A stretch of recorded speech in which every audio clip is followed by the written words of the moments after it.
Hi friends, இன்றைக்கி Samsung washing machine 7 kg இதை பற்றி ஒருத்தர் இந்த மிஷின் வந்து எப்படி ஒர்க் ஆகுதுன்னு சொல்லி கேட்டிருக்காங்க. அவங்களுக்காக இந்த வீடியோங்க. நீங்கள் வந்து உங்களுக்கு பிரயோஜனமாக இருக்கும்னு நினைக்கிறேன். இது வந்து பார்த்தீங்கன்னா 2 years கம்ப்ளீட் ஆகிருக்கு. பாருங்கள், மிஷின் வாங்கின புதுசில் டெமோக்காக வந்தவர் இந்த டெக்னீஷியன் என்ன சொன்னார்னு பார்த்தீங்கன்னா, இதில் வந்து இந்த ஹோல்ஸில் கம்ஃபர்ட் விடலாம் அப்படின்னு சொல்லி சொன்னார். அதை நாங்கள் ஃபாலோ பண்ணோம். 1 year கம்ப்ளீட் ஆன அப்புறம் பார்த்தீங்கன்னா மிஷினில் வந்து கொஞ்சம் டஸ்டெல்லாம் மேலே வர ஆரம்பிச்சிது. அப்படி வரும்பொழுது எங்களுக்கு 2 years வாரண்ட்டி இருந்தது. அதனால் நாங்கள் வந்து கம்பெனிக்கு கால் பண்ணி கேட்கும் பொழுது அவங்க ஒரு டெக்னீஷியன் அனுப்புனாங்க. அவர் வந்து என்ன சொன்னாருன்னு பார்த்தீங்கன்னா, உங்களுக்கு மிஷின்லலாம் எதுவும் ஃபால்ட் இல்லை, இந்த இதில் நீங்கள் கம்ஃபர்ட் யூஸ் பண்ணதுனால அது உள்ளுக்குள்ளே இந்த லேயராக படிஞ்சிருச்சு, அதுதான் உங்களுக்கு துணி போடும் பொழுது அந்த துணியிலே அந்த டஸ்ட்டெல்லாம் கலந்து வருது, நீங்கள் இந்த ஹோல்ஸில் வந்து கம்ஃபர்ட் போடாதீங்க அப்படின்னு சொன்னார். மற்றபடி மிஷினில் எந்த ஃபால்ட்டும் இல்லைங்க.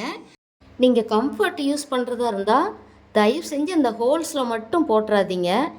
நீங்கள் அப்படி போட்டு தான் ஆகணும், கம்ஃபர்ட் போட்டு அலசி ஆகணுங்கிற பட்சத்துக்கு நீங்கள் துணி மேலேயே கூட விட்டுக்கலாம். எப்படின்னா துவைச்சி முடிச்சோட்டி நீங்கள் கம்ஃபர்ட்டு துணியில் விட்டு கொஞ்சம் அலசி பிழிஞ்சிக்கலாம்.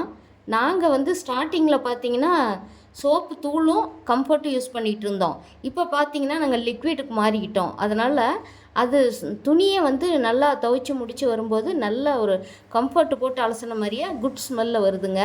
அதனால் நீங்கள் கம்ஃபர்ட்டு இந்த ஹோல்ஸில் யூஸ் பண்ணாதீங்க.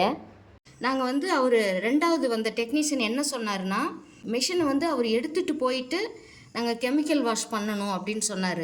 எங்களுக்கு அதில் விருப்பம் இல்லை, இங்கே வந்து செய்கிறதுனா பரவாயில்லன்னு சொன்னோம்.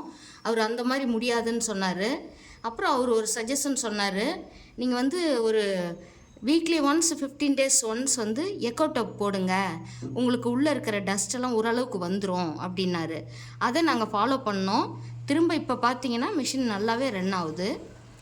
இது வந்து உங்களுக்கு இந்த வீடியோ பிரயோஜனம் உள்ளதாக இருக்கும்னு நம்புகிறேன். உங்களுக்கு டவுட்ஸ் இருந்தால் கேளுங்க. லைக் பண்ணி சப்ஸ்கிரைப் பண்ணுங்கள். தேங்க்யூ.